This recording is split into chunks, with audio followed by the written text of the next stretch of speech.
Not to be too dramatic, but I think the key of breaking out of this cage of division that we're in is understanding capitalism and socialism. Seriously. So think about it this way. Think about a spectrum, because these things aren't set in stone, okay? Think about China. China is communist, right? They're authoritarian, yet their economy is a lot like capitalism. It's a mixture. We can have a mixture in America, and we do. The idea that America is a capitalist society with a free market is bullshit. Okay? I've said this to my husband. He finally agrees with me because he read Ed Secoda's book, and Ed Secoda agrees with me. But that's okay. I'll take it. And the thing is that the parts of socialism that we have benefit rich people, not us. They tell us that the socialism that would help us is a handout, and they do everything in their power to prevent us from taking it. Okay, so let's talk about that. So think about it as this spectrum where you basically have capitalism, where it's only people who own stuff. The government doesn't own anything. Socialism, where the government owns a little bit of stuff. And then communism, when the government owns everything and no people own their own businesses, okay? So think about it as a spectrum. Think about capitalism right now. Does the government own things that we use? Yes, the government owns libraries and public schools. They own roads.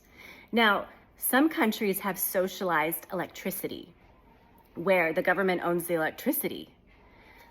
What is a benefit of having socialized electricity or public utilities? There's no profit involved. Whenever people say that the government should function like a business, you know that they're an idiot, or they are a rich person trying to stay rich. Because the fact is, government isn't a business. Government is a service. And when they provide services, there's no profit involved. All it is taking care of a need. So frankly, with all of these things that they privatize, like prisons, like electricity, they are screwing us. They are screwing us. And they want to privatize it all. They want to privatize education. They want to privatize the postal system. They want to privatize the weather system. They want us to pay for weather updates, because that's capitalism. It is this hungry monster that never has enough, okay? So we don't have a straight capitalist society because we already have aspects of socialism. So let's talk more about socialism. Socialism is when the government owns something and runs it. Like I said, wouldn't it be great if they ran our public utilities? Right now, your electricity bills are going up because we are socializing AI. We are paying more for electricity so that billionaires can run their AI farms. That's socialism. But it doesn't help us. It helps them. Oil companies get gigantic subsidies. They get free money that helps them. But we don't get health care? Do y'all see how asinine that is? And how stupid you are when you think socialism is bad and you say no thank you? They're laughing in your face because they take socialism all the fucking day long, okay?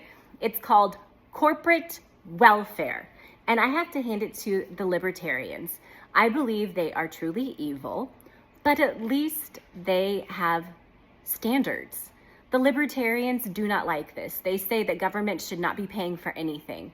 And at least they're honest. Republicans will tell you, no, that's socialism. He's a commie bastard. Tampon Tim, commie bastard. And then they pocket billions. They won't let us have thousands while they pocket billions. Okay? And so when you say communism, I mean, where is a straight communist society at this point? China isn't. They're very capitalistic. Communism doesn't work. We've seen that. And so we're not saying that. However, we can look to Nordic nations, European nations, many nations, and see successful democracies with aspects of socialism. I think that is the most important thing for us, is to understand that our ruling class, the elite, have socialism for themselves. They socialize their losses. We bail them out.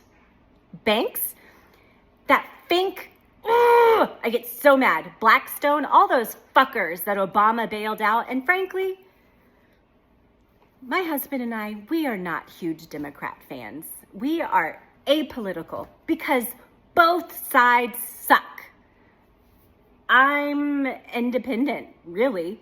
I pick Democrat because I'm not a fool, and you gotta pick one, and I'm not gonna pick the other one. But Obama bailing the fucking banks out, that's what started a lot of this. The Tea Party movement was people furious at that. And then they got radicalized and now they're crazy. But yeah, that's socialism. We can't have health care, but when they make risky investments, not only do they not go to prison, but they get money, our money. And that's what makes me so mad is I pay 25%. I quit working. I was a realtor. I stopped working in March. My husband, and by the way, I had to pay I wrote a $10,000 check to the federal government. I pay taxes, lots of them. They don't. They get out of it based on capital. This is a whole nother conversation. But there are loopholes where rich people pay a lower effective tax rate than me. They pay on average 11%. I pay 24%. How is that okay? How is that okay? And then they take the subsidies, they take the bailouts, they take everything. And then they give billions to political campaigns when all they had to do was pay the fucking taxes. Just pay the taxes instead of having all of our money go to politics. It's just insane. But please, spread the word. Socialism is not the boogeyman, and the rich take advantage of it all the time and laugh in your faces. They laugh at all the dumb hicks who use the term commie. They laugh at you. You're very helpful to their cause.